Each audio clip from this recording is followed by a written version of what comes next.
the crowd continued to grow, the angry mob began to gather around the castle.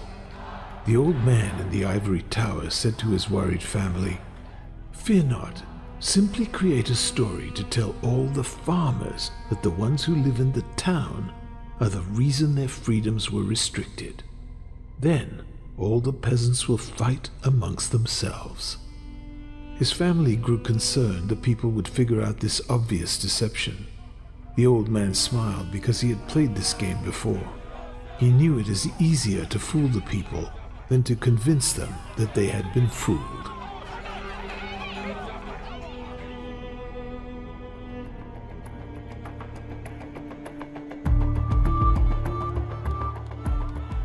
Our society is intentionally being pitted against itself right now. To unravel this story, here's some facts for those who are beginning to question the very real COVID virus, why it's here, and some practical advice for those who see what will happen now and over the next few years. No matter what your beliefs are, temporarily lay down those beliefs and be skeptical to what you see. Our beliefs are nothing more than filters for reality, a coping mechanism to block out what you don't want to hear. Going in as a skeptic gives your mind permission to listen. There are 3 simple questions to ask: why, how, and what. Many of you have been seeing what's been going on for a while, and to be frank, the constant barrage of bad news is no longer beneficial to your mental health. But there's a new crop of people who've started to get an idea of what the world is, and you're frustrated and depressed because it seems like there's nothing that can be done. That is only partially true. To understand what you can do about the world slowly deteriorating in front of your very eyes, you need to be aware of the situation you are in. Why is all of this happening? All of us are in the midst of the kind we're used to with traditional rifles and bombs. This is about information. This is a form of non-violent warfare that has an incredibly high rate of success. People can plan for what they know, but they cannot prepare for something they are unaware of. This information war is in full swing, and we are losing badly. The news you read will be different from the news your friend reads, which is different from the news their friend reads. All of us are operating on a different world view. Because of this, it makes any sort of meaningful resistance very difficult to materialize. If no one can agree on the actual problem, it makes combating that problem very difficult, as everyone has their own different opinions over the best course of action. This is exacerbated by the global media. If you have dipped your feet in that rabbit hole, you should be aware by now that the entirety of the mainstream media is just another arm of the unelected intelligence community. While this is getting worse lately, it has been this way for over 50 years. We do have people who submit pieces to American journals. Do you have any people paid by the CIA who are working for television networks? This, I think, gets into the kind of getting into the details, Mr. Chairman, that I'd like to get into in executive session. Do you have any people being paid by the CIA who are contributing to the national news services, AP and UPI? Well, again, I think we're getting into the kind of detail, Mr. Chairman, that I'd prefer to handle in executive session. Literally everything you see on any mainstream media source, be it news, Netflix, billboards, magazines, YouTube videos, advertisements, or cable TV shows, are controlled and deliberately released to provoke certain reactions from you and everyone else. Virtually everything your mind is consuming. Through this, they are able to control the global conversation. Whatever the media is talking about, we assume everyone else is talking about it. Through the use of repetition, the opinions they present to us we think are everyone else's opinions, or at least the majority. The sharing of biased and false news has become all too common on social media. More alarming, some media publish these things simply aren't true without checking facts first. Unfortunately, some members of the media use their platforms to push their own personal bias and agenda to control exactly what people think, and this is extremely dangerous to our democracy. The majority of these media platforms are there for nothing more than to parrot whatever message is demanded by the biggest contributor. Amazon has transformed its operations in response to COVID-19 to protect employees and keep packages flowing. The company is keeping its employees safe and healthy while still delivering those packages to the doorstep. The company is keeping its employees safe and healthy. The company is keeping its employees safe. Millions of Americans staying at home are relying on Amazon. And that is how it works.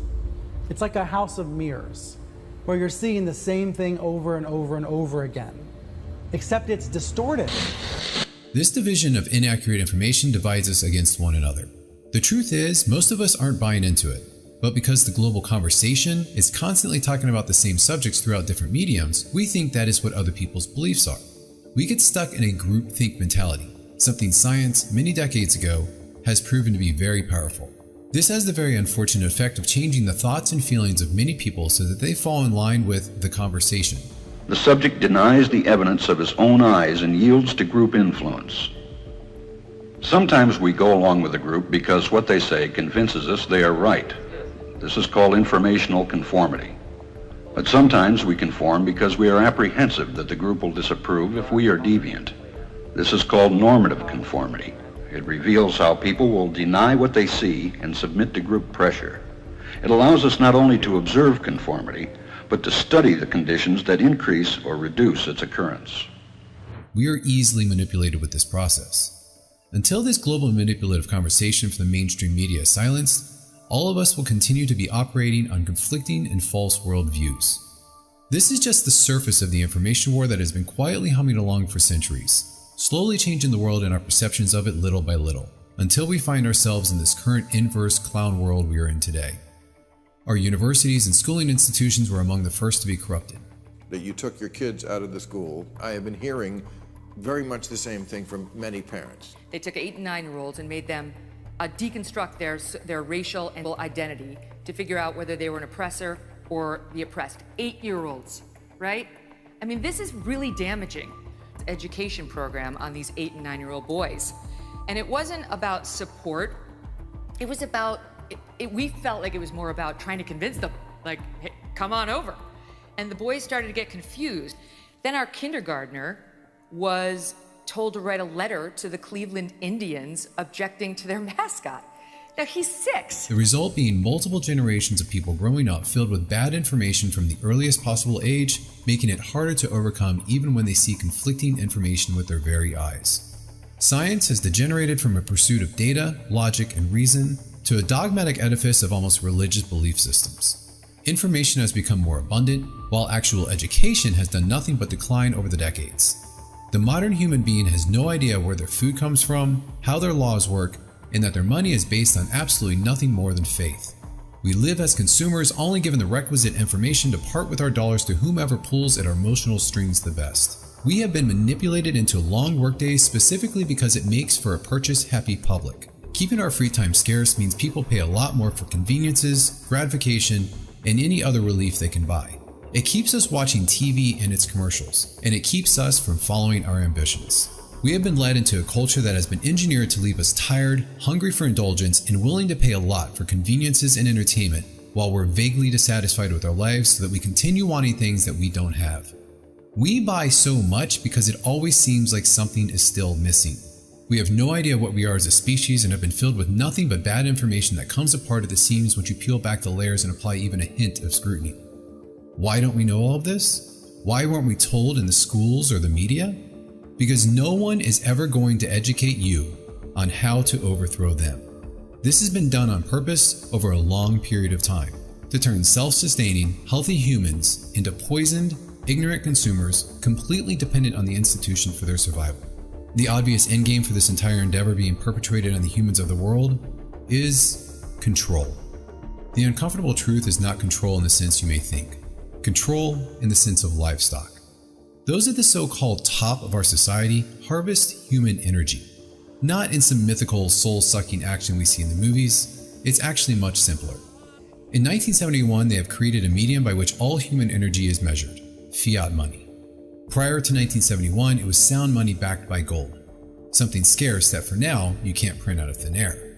Once that gold link was broken, it became fiat money that could be created at will by those in charge, and it essentially goes into their bank accounts first at full value.